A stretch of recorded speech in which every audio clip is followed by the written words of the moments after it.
Thank you so much, Venus, for having us. My name is Carrie Starbird. I'm the Division Dean for Math and Computer Science here at PCC. And I'd like to introduce my co-moderator, Talene Seropian. Talene, go ahead.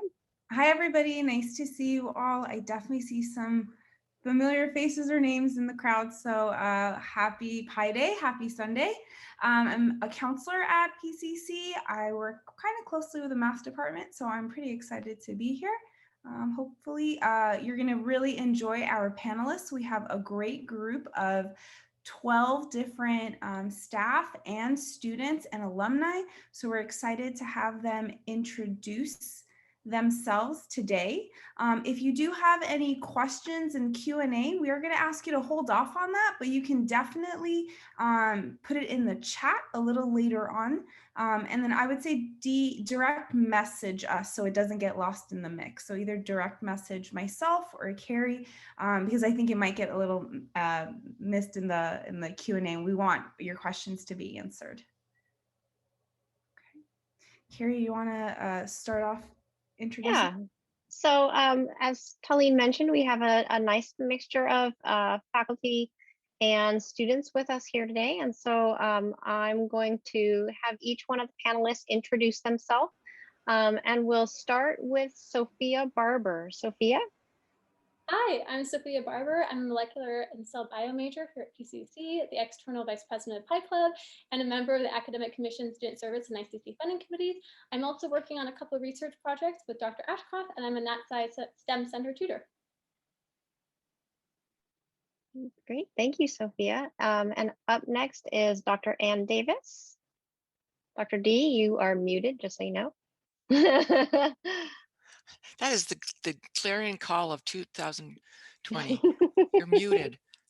So I am an assistant professor of mathematics at PCC. I joined the staff in 2001. So I've been here 20 years and I adore teaching math to students at PCC. When people ask me what I do for a living, I say I'm saving the world one math student at a time. Happy to be here. And no joke about that. She really does save all of her students. Next up, we have Joshua Hidalgo. Joshua. Hello, everyone. Thank you for having me. I'm Joshua Hidalgo. I am one of the MSc support faculty members. I am also one of the PCC tutor trainers, and I am an advisor for the Haunting Hour Club. Thank you, Joshua. Next up is Sophia Ibarwen. Hi, I'm Sophia Ibarwen. I am a biological science major, and I am also minoring in anthropology. I am an academic commission committee member, the internal vice president of the Pasadena City Pi Club, and I am working on a few research projects with Professor Ashcroft. Thank you, Sophia. Next up is Karine Kirkbride. Hey, so my name is Karine Kirkbride, and I am full-time math faculty at PCC. I have an undergraduate degree from UC Santa Barbara and 2 master's degrees from UC Davis, one in mathematics and one in teaching mathematics. I've been at PCC for 4 years. I really enjoy teaching, and when I'm not teaching, I enjoy traveling the world or possibly hiking a mountain. Thank you, Karine. Next up is Parker Lay. Parker? Hi everyone, my name is Parker Lay. I'm from math department, Caltech, Los Angeles. So our supervisor is Dr. Liu, and I am graduate students taking master in math, applied mathematics. I used to take the teaching credential and teaching high school as well, and then I decided to get master in college. And I play music on the side and I have my own band plays. Yeah, that's my hobby. That's great, thank you, Parker. Next up, we have Karis Liao. Karis. Hi, everyone. I'm Karis. I'm a senior studying molecular and cell biology with a minor in global public health at UC Berkeley. And I attended PCC in 2016 and transferred to Cal in 2019. And I enjoy playing music when I'm free. Thank you. Thank you, Karis. Daphne Liu, Professor Daphne Liu. Oh, and you're muted. how you could read my lips. Hello, everyone. I'm Daphne Liu from California State University, Los Angeles. I teach mathematics, and teaching and research are both my passion. So I feel very fortunate to have my job. Very nice meeting you here today. Thank you. Thank you, Daphne, for joining us. Next up, we have Richard Liu. Everyone, I'm Richard. I'm a third-year PCC student majoring in molecular and cellular biology and hopefully transferring to UC next fall. I also do research with Dr. Ashcroft. Great. Thank you, Richard. Next up, we have Chelsea Martinez, Professor Martinez. Good morning, afternoon, sorry. Good afternoon, everyone. I'm Chelsea Martinez. I teach chemistry. Mostly I teach Chem 2A for mostly pre-nursing students and organic chemistry.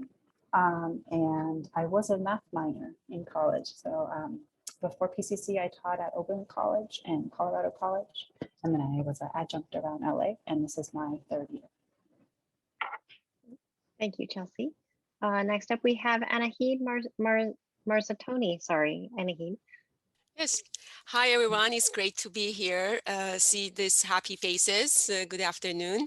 My name is Anahid Mirzatoni, and I am an associate adjunct professor affiliated with natural sciences. I do teach anatomy, and I have been with PCC from 2013, and I graduated from UCLA majoring in molecular cellular integrative physiology.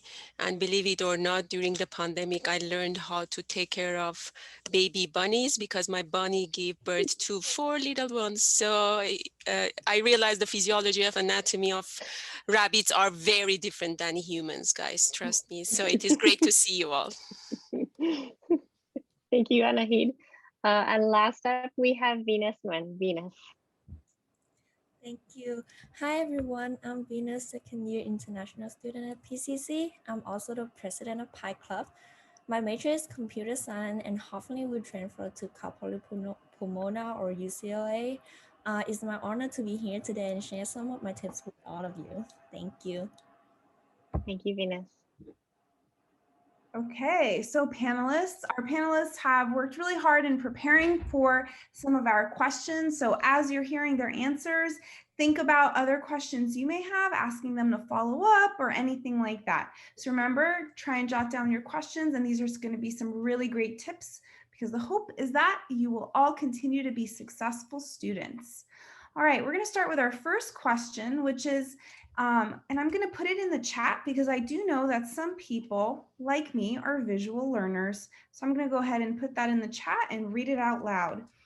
Over the past year, many people have had to learn to balance different aspects of their lives that previously never interacted, which has required us to learn new skills. What are some strategies that you have used or can recommend for managing your time? Daphne, we're going to begin with you. Okay, thank you. I think this is a great question. I like to have a plans. I enjoy setting up schedules, such as weekly schedule or daily schedule. I think during this COVID-19 pandemic situation, we face many uncertainties and challenges, and probably we have never seen before. However, time goes by, time never stops. Time is a constant factor. So how do we deal with this situation? I think we need to cultivate 2 habits. 2, one big and one small. For the big one, I think it's important to keep in your mind about your dreams, about your ultimate goals. Keep big dream in your mind and constantly remind yourself. And in order to achieve your dreams, another important aspect is to have small plans. I think the small plans that you can focus on a daily basis. A daily or weekly schedule can help us to be focused on current important tasks. And it can be very small, maybe just like a half an hour or 1 hour. For example, do math homework for 1 hour, read English for half an hour or each one half hour, okay, for fair, okay, to be fair, each one half hour, you'll be surprised. At the end, all these little things add up quickly, and they will help you to be focused on the important things, but not to spend time worrying about, uncertainties or waste your energy on those things. So I think these small tasks can really help you. And at the end, you will find out those little things add up. You'll be very surprised about how much you have accomplished. Yeah, that's my 2 pennies. Thank you so much. Richard, same question. Okay, so what I personally do is on Canvas, there's a calendar feature, and I usually look at the calendar on Sundays, and I would plan out my week to see what assignments are due for that week, because I like getting my assignments done prior, not like on the day of, but like maybe a day prior. So then I would plan a schedule, like on this day, I would do this assignment, or if there's multiple assignments, I would break it down for the first half of my day, I would work on this certain assignment. Hopefully I get it done. If not, I'll reschedule for another day or add it into my schedule for the next couple of days. And then on that day, I would also move to another assignment. So I kind of break down my days into like 2-hour blocks of doing different assignments for each course I'm in. So I'm being as productive as I can. And then like say, I use a Pomodoro method. So I would do 2-hour blocks and then take a little break and then move on to my next subject to finish hopefully that assignment and then turn it in if I can. And that's what I personally do. Thank you very much. Venus, how would you answer this question? Well, so time management is always the subject that I've never stopped learning. What I usually do is that every night before going to sleep, I think of the tasks I needed to be done on the next day and have a rough idea of when I'm gonna do it. It's mostly depend on the priority of the work. So I have to determine which task is more important, which is sometimes also difficult to decide as well. But I mostly make my decision according to like the due date of the assignment I have and the estimated time needed for that work to be done.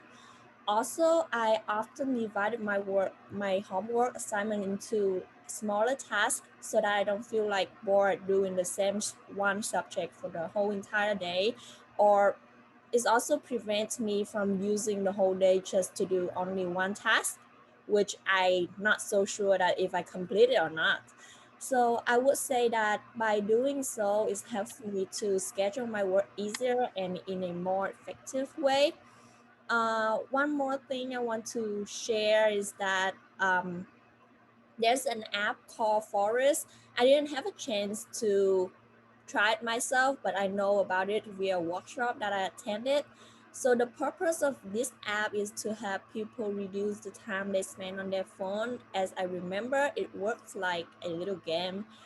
So technically saying that if you successfully keep yourself being away from your phone for a certain amount of time, a tree in your forest will grow. So pretty interesting app. Yeah, that's all I want to say. Thank you. Thank you so much. What was that app again? Oh, thank you, Karine. We got it. Thank you. Sophia. I actually use the Forest app and I really love it. It kills me when my tree dies when I get off on my phone. But like Richard, I'm a strong proponent of the Pomodoro method. I actually work in smaller increments. So I work in 25-minute increments and have a 5-minute break. I find that it really helps prevent burnout. And then I also make a to-do list like Venus does, but I make my to-do list I divide it into very small tasks. My first one in the morning is always making my bed. I feel like if I give myself more small tasks to do where I can have that instant gratification of checking off the task on my checklist, I give myself more of a sense of accomplishment throughout the day. Another thing that I also do is if I have a big assignment, so like let's say for example this week I have Professor Martinez's lab report due, I will break that assignment up into smaller components, and I usually start that at the beginning of the week so that I do the assignments in chunks.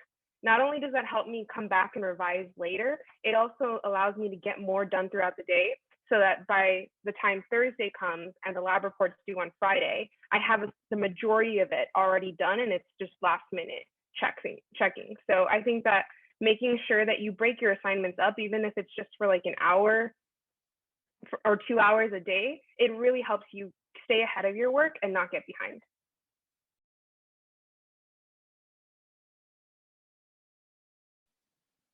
Great, thank you so much, everybody. That was so informative. I learned about the Forest app. I learned about the Pomodoro method. I loved all of your recommendations to break things into smaller tasks, and the advice to keep your dreams in mind, and your big dreams, your goals, and as well as your smaller ones to help motivate you. So wonderful advice. Thank you so much, everybody. So we're going to move on to question number 2 now. How have you stayed motivated during the time of COVID? What has driven you to log into Canvas or Zoom each day? And we're going to start with Professor Davis. Oh, Dr. D, you're muted. I love Zoom. Okay, I'm going to echo the words of Daphne Liu. Keep your eyes on the prize. My personal story is that I have a bachelor's degree in zoology. I was going to be a veterinarian. That didn't happen. I was a stay-at-home mom for 20 years, and I had a chance to teach math at a community college out of state. When we moved to California, I applied to teach adjunct at College of the Canyons, and they literally laughed at me in HR when all I had was a bachelor's in zoology. So I had to recreate a bachelor's in math and then go on and get my master's degree in math.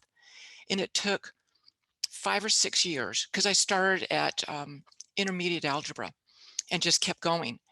And I knew I loved teaching math to students at community college because I'd done it for 5 years in another state, but it was hard. We had some real family issues. I had a child who began a 14-year addiction during the time I was going to school. We had financial troubles. It was hard on my marriage. And when it got tough, I would close my eyes and I would picture myself in a classroom teaching students. And I also used this poster. This is an Ansel Adams print. And I would just look at it and go into the print in my mind for a little break. If you have difficulty with procrastination, that's a problem that you need to get help with. And it's usually an emotional problem. And I would encourage you to contact personal counseling to see what the issue is that's keeping you from doing that. The last thing I want to say is that if you can be synchronous, if at all possible, you need to build a relationship with your professors, especially for math. Once you get to know your professors, they want to support you. If you can log on real time, that's the best of all possible worlds. And that's what I have to say. Thank you, Dr. Davis. Karine Kirkbride, you're up next. Same Great, question. thank you. Yes, thank you. So I do teach statistics. So the first thing I wanted to mention was there was a study that came out, I have it here on my other screen, from the Federal Reserve Bank in about 2012 that said approximately 27% of college graduates end up doing something that's actually related to their major. And I say that not to scare you, but to kind of remind you that when you think that you're doing something and it's the only thing that you can do, just be reminded that a lot of people do things completely different than what they thought. We just heard from Dr. Davis, and our lives take so many paths that it's really important to remember that there are thousands of paths you can take and still have a really good life. So I hope that that helps kind of create a little bit more motivation, because just realize like it's not ever just going to be one thing. I also want to remind you that as you're doing this, remember that so much of this is just about the journey. It's not about the destination. you are learning things and it's going in your head and you're becoming a knowledgeable person in this world. And that's really exciting because you're going to be able to go out and have conversations with all sorts of people with this knowledge that you have. And you're going to become, you're already interesting and you're just going to get more interesting. And that's something that's, I think, really motivating. Remind yourself, because especially in these times, you could do a daily gratitude, every night, remind yourself a few things that you're grateful for. Those sort of things, research has shown, make us happier. And of course, if we're happier, we're probably going to be more motivated to do those things that we need to do. So I think a lot about that stuff. And for me, I am a routine-oriented person, man. I eat the same thing for breakfast every single day. And although that might not necessarily be motivation, it's like, because I'm in this routine, I don't get out of it. It's weird to not be in it. It's weird to not get up every morning and exercise and then eat my breakfast and then turn on my computer. And if you can get into that routine, I think it's really, really helpful. There we go. And I'm trying to be good. And so I definitely suggest, if you can get into a routine, wake up at the same time, go to bed at the same time. Those things have shown a lot of mental health benefits. And of course, keep us on track for what we're trying to accomplish. Thank you. Thank you, Karine. Great advice. Anahid Marzatoni. Yes, thank you so much again for the opportunity. So what I learned is that motivation is a dynamic process. And in order to inspire our students, I think we need to show and model our students our compassion, our academic integrity, and our personal and genuine style of teaching. And as soon as students realize that they are cared, their motivation index will automatically increase. I think students need to sense that they belong to the community of learners, and it is our job to make this community as dynamic, as informative, but at the same time, very interactive, correct? Because students want to be in communication with us. I think communication is the key word here to stay motivated. As well said by John C. Maxwell, our students do not care what their teachers know. Actually, they care that how much you care for them. So that is important aspect. This quote helped me to realize that we are in the partnership. So with our students, if you are in the partnership, their motivation will grow. And since we all talk about the forest and trees, one piece of advice that I could give, and I learned from my colleague, is that sometimes we are just focusing on that tree, correct, on that route, that we miss the big picture, which is that forest, correct? So I think we shouldn't forget the big picture, because you are all awesome. You can all do it. So never forget that big picture. Don't just focus on one tree. Thank you so much, guys. Great, thank you, Anahid. And finally, Karis Liao. Okay, hi. So I'm also a student myself, so I definitely understand Zoom fatigue and unwillingness to start an assignment or task, especially when you're stressful or have a lot of things piling up, like midterms due, projects due, group mates aren't responding to your text, things like that will make you unmotivated. And so I'm here to share some of my personal experience and tips that worked for me. It kind of tied back to the previous question, but creating a to-do list is very helpful, and cross off things that you have done. You will feel somewhat accomplished when you have things crossed off. And also, when you are creating the list, rank them in the order of importance and how easy they are, like easy, medium, hard, very important, medium, important, not as important, and sort them in order, so you know which one or which task to do first. And I have a app to share as well. It's called Notion. It's one of the apps that I use to sort these things out, and it's very useful to help you stay organized. You guys can ask me questions on how to use that later. And also, don't just start right away when you don't feel like you want to do anything. go on a walk or do some exercise, play music, or do something that you feel easy that you can finish right away, so you can cross things off and you can like stay motivated after. Also decide on a topic to work on, so you're not like everywhere. Focus on one thing and just complete it. Another thing is organize your workspace and remove all unwanted things on your desk. It will help you stay focused. Yeah, that's my tip. Hopefully it'll help. Thank you. Thank you so much for these answers. There was a lot of, quite a bit of wealth of information. So I really appreciate all the panelists talking about their experiences. Some of the things that I really found, you know, all those great, but the big takeaways I got were keeping your eyes on the prize. And I think that's really important, especially when you keep thinking, why am I doing this? What's the point? Because I know we all have that feeling, whether it's your job or you're a student, we all have that for so many things, including our own well-being as well as our academics. So I think that's really important. Taking Dr. Davis's approach of picturing it, and I think sometimes having a visual representation, whether it's a phrase, a family, the reason why you're doing what you're doing, your future job, whatever it is, the next vacation you want to go on. I think having that in front of you would be really helpful. I also thought it was really interesting to consider procrastination as more of a symptom of something else. So to reconsider why perhaps you're the root of it, and going back to your mental health, because sometimes that does impact your ability to motivate yourself and avoid procrastination. And we do have that resource on campus for free. Use it. You pay for it one way or another. Building relationships with your professors, but I think also your classmates.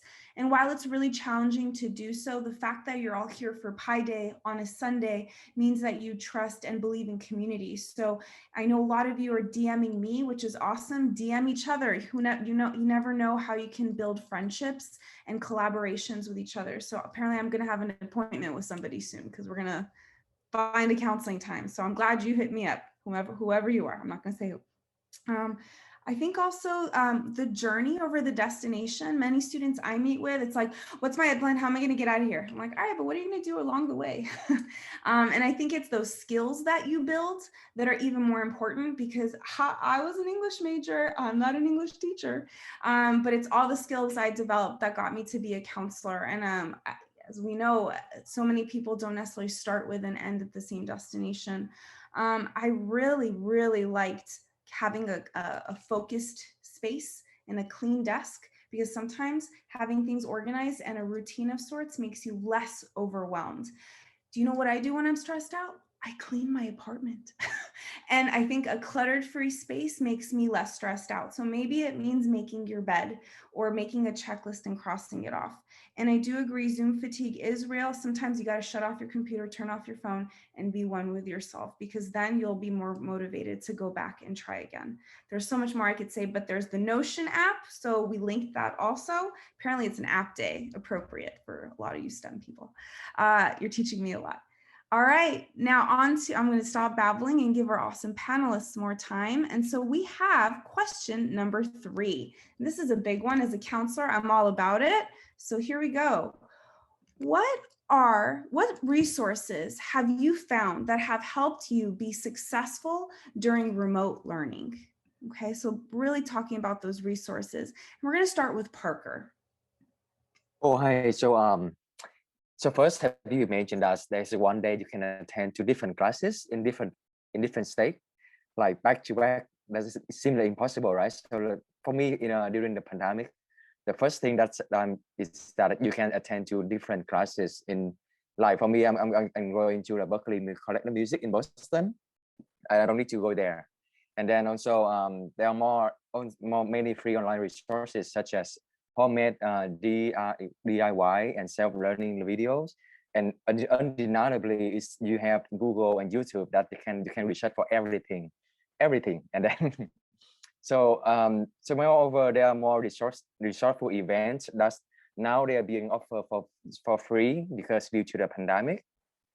And I also like the considerable price reduction for certain items such as office supplies or home electronics.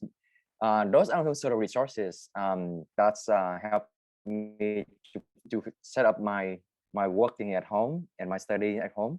And last but not least, friends and family are also good resources as well, especially during this pandemic time. You can always reach out to them whenever you need help. Yeah, that's my my sharing.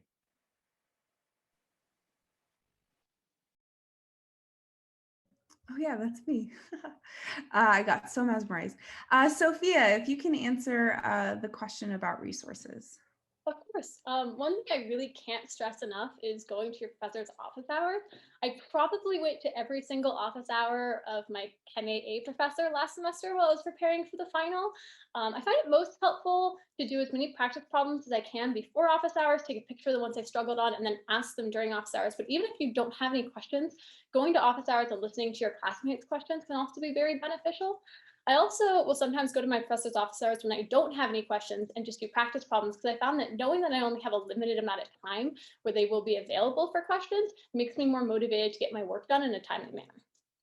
The tutoring and workshops hosted by the Nat Sci Center, the Master Success Center, and the PCC Writing Support Center are also great resources that can help you get the most out of your course. And this is not to mention the PCC counseling, which is also fantastic if you're trying to determine which classes you need to take. You can also make a comprehensive student education plan with them, although I've always found it helpful to go on Assist first and map out the plan myself before the appointment.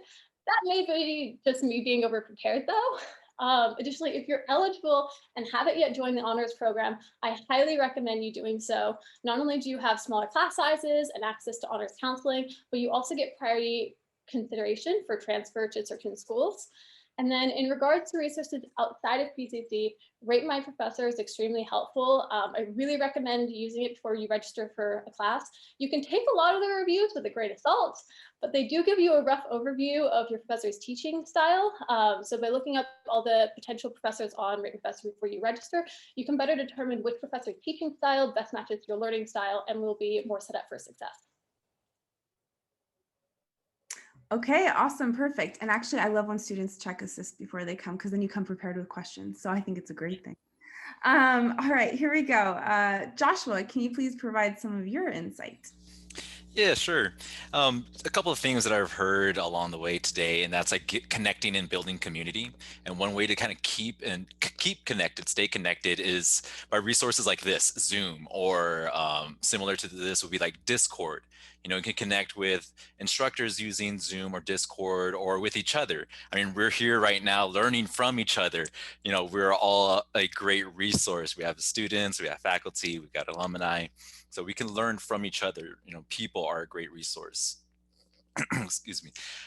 Something that I picked up here is at ForestApp. I'm a bit of a green thumb myself. So that idea of something growing while I'm doing something for myself, you know, kind of staying away from the tech for a little bit is kind of a nice concept. So that's pretty fun. Sharing information. Some resources for sharing information would be things like Screencast-O-Matic, YouTube, social media, Flipgrid, Remind, Teams. These are all different kind of apps that you can use on a laptop or on your phone to, again, stay connected, share the information. Google Docs, things like that are very helpful. Another great resource that I heard, I think it was Parker, or I forget who it was.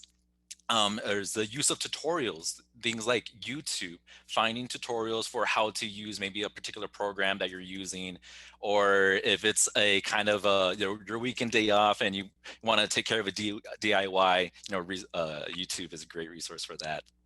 And again, reiterating, check campus resources, check the website, check the PCC website, check the counseling, tutoring centers, career center for information.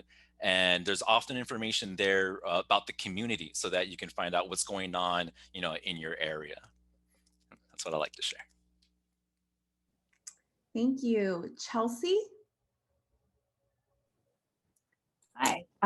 So a couple of the resources that, well, what I decided to make my answer about is more about maybe approaching resources that are not necessarily the ones that are the most urgent, but maybe ones that are going to help you use a part of your brain or something that you like that you haven't used in a while. So some of you have spoken about volunteering and other clubs that you're involved in. And so I think when we're in front of the computer a lot, mostly, I mean, sometimes it's social for, our friends, but a lot of the time for school or for work, then we have this association with the computer and like Zoom and pandemic and this life. It can be like kind of disconnected from things that we didn't used to do on the computer. So I've been trying to like set aside time, and of course we're all really busy, but set aside time to do something that I know I'm kind of good at, because a lot of times when I'm in front of Zoom, I don't feel comfortable. I don't feel like I'm doing a very good job. But there are some other things that I feel confident about. So clubs, I've joined some book clubs. And so I'm trying to carve out some space that's not necessarily tied to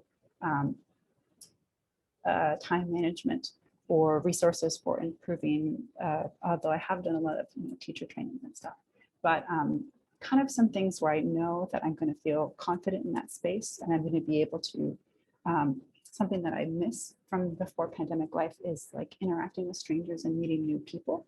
And so I've been trying to pick out some things, not very often, maybe once every couple of weeks, where I was like, I know that I'm going to like this. I know that I like feel confident when I do this. And even though it's Zoom, which I really, I can't wait to not use it so much. It makes my Zoom life a little happier to try something new or go somewhere where I'm not going to know anyone, or do something where I say, when I do this, whether it's like a Zumba class or like a dance class or something, like, yes, it's still distanced and on the internet, but it puts me a little bit back in the stuff that I miss, that I know I'm going to enjoy in the future. And I know that's not 100% gone right now.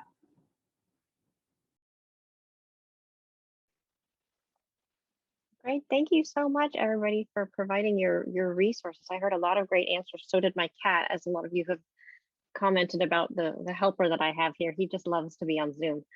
So I heard a lot of great responses there. A lot of great responses about making sure you stay connected to community and trying something new. I love that idea that Chelsea just mentioned about trying something new. We have a great opportunity to try something new in our own home, in the comfort of our own homes at the moment.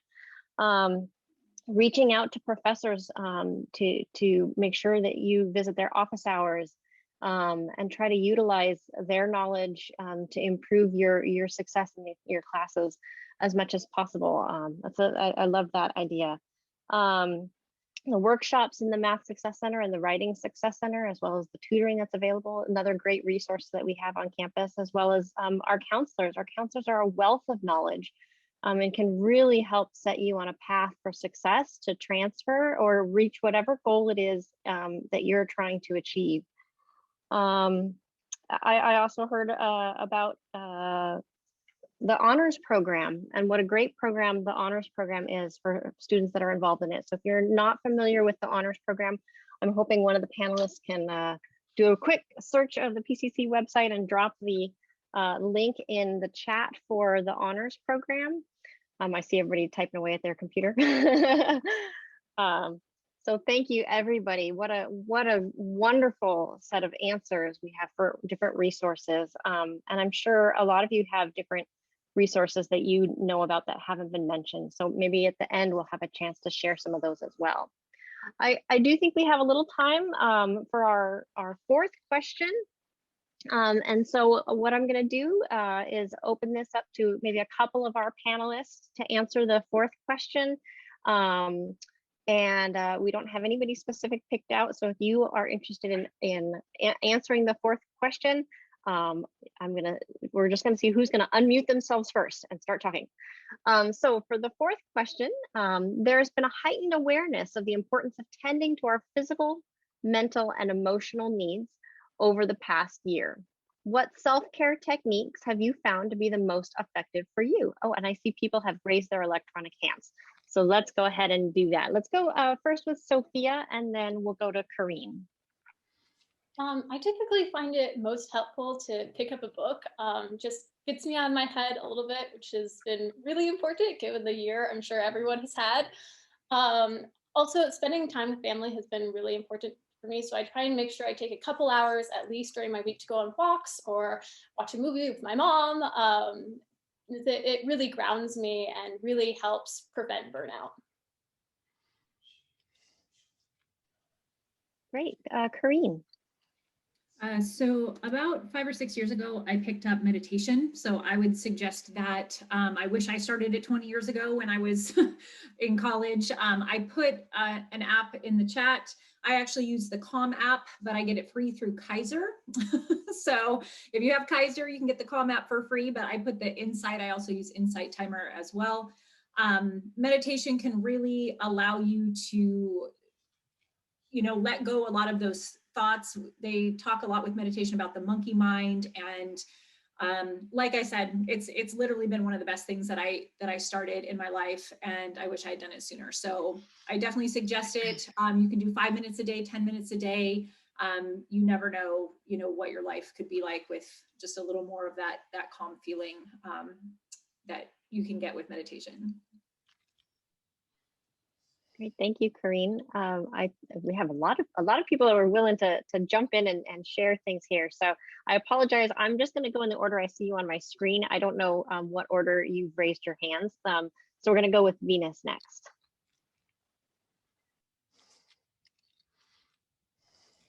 Sure, thank you. So I find it really helpful for me to get my positive energy back by doing some exercises.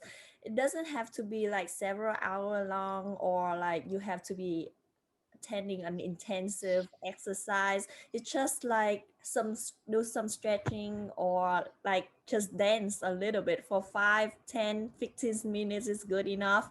And also like after several hours sitting in one place will do harm to your eyes and you most likely will feel tired. I like to take a brief break from it, have some tea, walking around my house, and then come back to my workspace. That also helps as well. Great, thank you, Venus. And I saw Joshua there already taking your advice and doing some dancing himself. Sophia, Like Venus, I also find exercise to be really helpful. I'm a swimmer. I've been swimming since I was 6 years old competitively. And the pools have been closed because of quarantine. So I was a firm believer that swimmers could not be runners. But since quarantine started, I have actually picked up running, which is really great. I find it a really great de-stressor. So I just, get up, go for a run sometimes when I'm really stressed. I also find it really helpful to find something that's sort of related to my academic major, but also completely different. I really like baking. I like how baking is so like analytical, kind of reminds me of chemistry. And I think about all the chemical reactions that are happening in the oven. But I think that it's super important to give yourself that breathing room to do something else. I know that I, for sure, every Saturday night, I set aside to watch a movie with my family. Last night we watched Onward because we just got Disney Plus. But I think allowing yourself to decompress is the most important thing, like knowing your limits, knowing your priorities, but also setting boundaries for, okay, I need to stop and I need to give myself a break is also super important.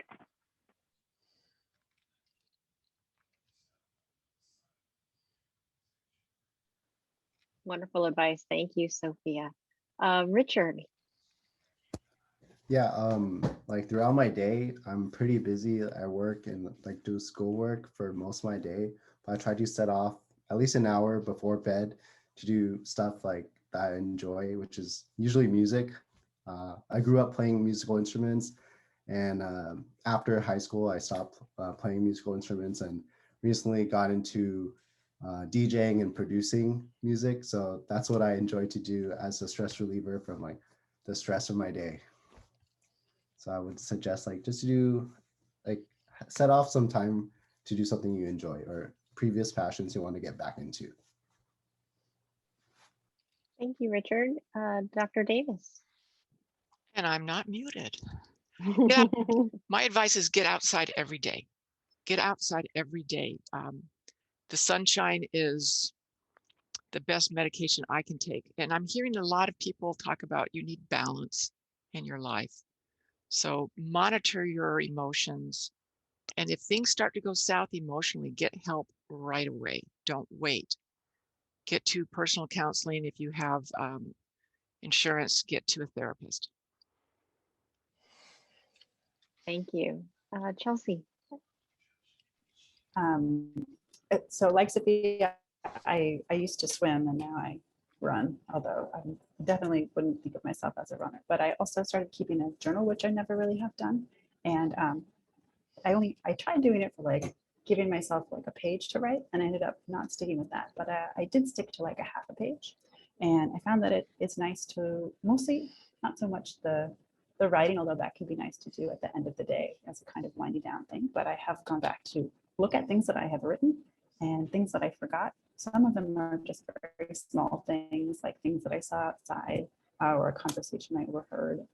But some of the other things are things that I wrote down that seemed really difficult at the time, or something I couldn't figure out at the time.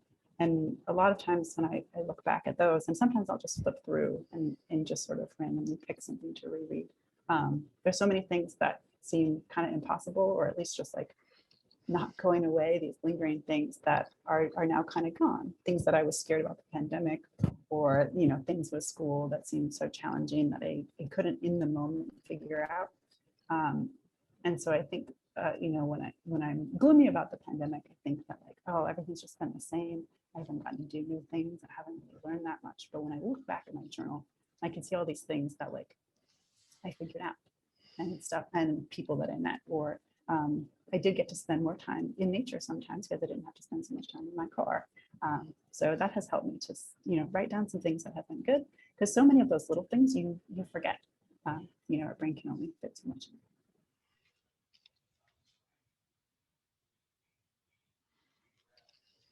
Thank you so much, Chelsea. I think Daphne was next.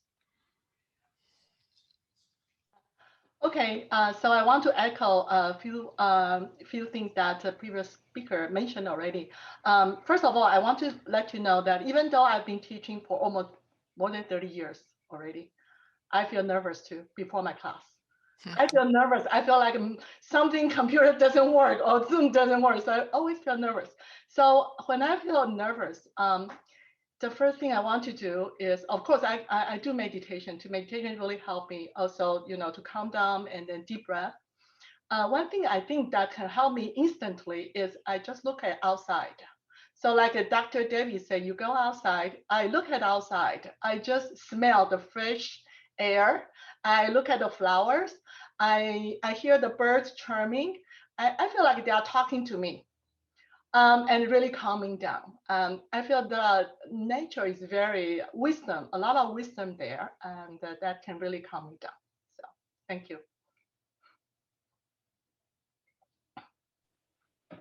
Okay, I lost track of who was next, but I think maybe Parker was next. Oh, I don't think I'm next, but okay. That's okay, you can go. So I personally like love Friends episodes. I have a lot of collection of Friends, so I usually take 15-minute break or between every half an hour. I watch just a little bit of Friends, and also I also love Starbucks, so I can for 2 hours working, I can just go get the Starbucks drinks, and I also have a singing bowl like that it just helped me to focus. Like it's it is singing bowl, and sometimes when my mind is wandering, I just use that to get myself back to the presence. And also I can do something else just to distract myself, like cut the grass at the weekend, stop looking at my screen, do something else. Yeah. Yeah, that's it. Thank you. Okay, so I think for the sake of time, I know that we have some really great other panelists who want to give their insight, but I do think for the sake of time, we want to open it up to Q&A. So perhaps the folks that weren't able to share for question number 4, you might be able to jump into this one, but really great responses in terms of exercise, taking care of yourself, getting outdoors, being creative, going back to your hobbies, moving your butt a little, spending time with your loved ones. I think that's so important. Creativity. Somebody mentioned coloring in the chat. I doodle, so I think that's great. Journaling. Taking breaks. You have to take breaks. You can't just do a marathon of schoolwork or work. And also not sitting too long. That's like the #1 killer. So sitting too long just ruins everything about your body. And I think that's what's happening to a lot of us in Zoom. And also meditation. And we learned about a few more apps. So today is app day, which is great. So what I want to do now is open it up to you all participants. You've been sitting patiently. You can either raise your hand and ask a question or go ahead and chat away. You can definitely put it in a direct message or go ahead and open it up.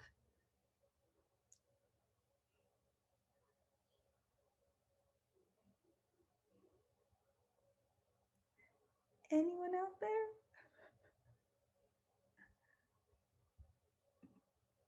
Since there is no question, I just want to say it is good to also practice gratitude.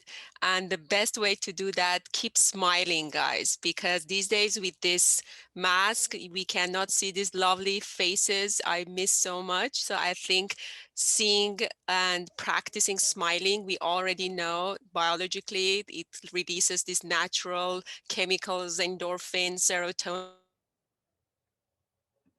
and makes your mood to elevate.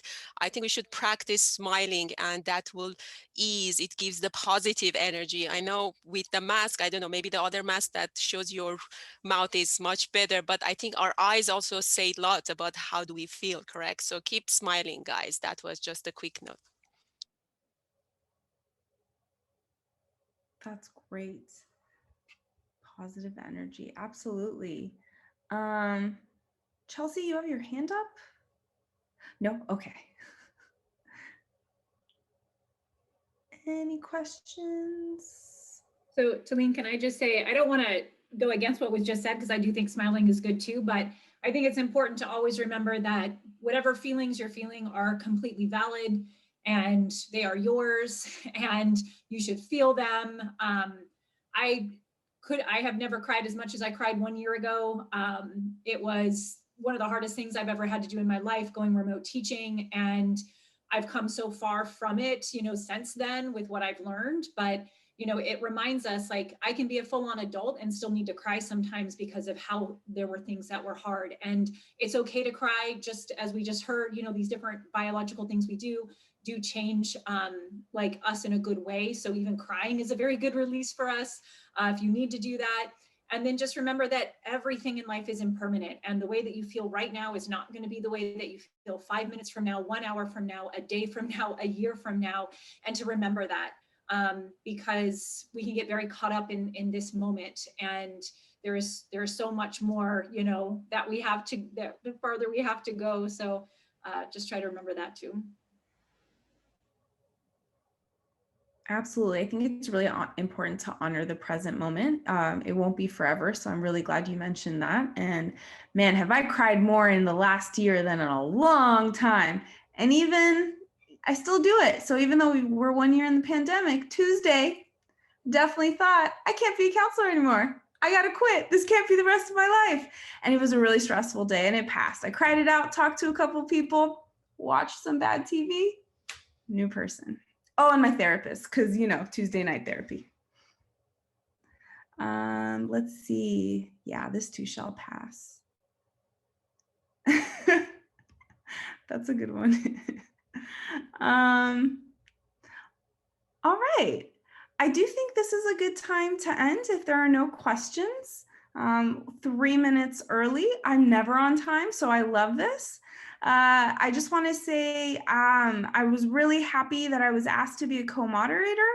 This is my second Pi Day, so I'm super excited I get to join you all and work with you all as colleagues, students, and staff. So thanks again for inviting me.